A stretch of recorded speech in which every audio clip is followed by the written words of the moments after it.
Sarah, let's start with the movie. Do you identify yourself with the heroine because you're the mother of 3 without any lip help? I identify quite a bit with the character that I play, and I don't know how she does it. We both are working mothers outside the home, and we both have a great desire to be well thought of by our children, by our husbands, and of course professionally.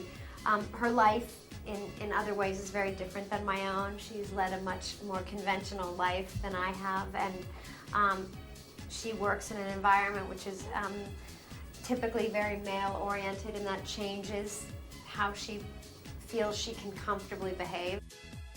And let's talk about fashion a little bit. Okay. What do you think has formed your sense of style? Obviously, I spent many years with Patricia Field, the great, who taught me a lot, whether she realized it or not.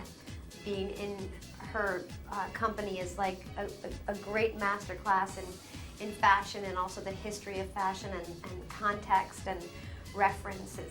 But also having an opportunity to work with Alexander McQueen or Oscar de la Renta or Narcisa Rodriguez or, you know, Prabal Gurung or any of these designers that I've been fortunate enough to be in their company.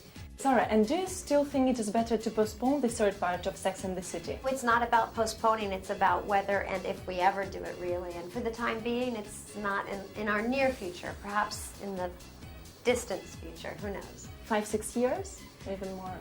I mean, nobody's talking about it except the press. Oh, really? I have never discussed it with Michael Patrick, and if I haven't discussed it with him, we're a long way off. And why didn't you travel with your children to Moscow?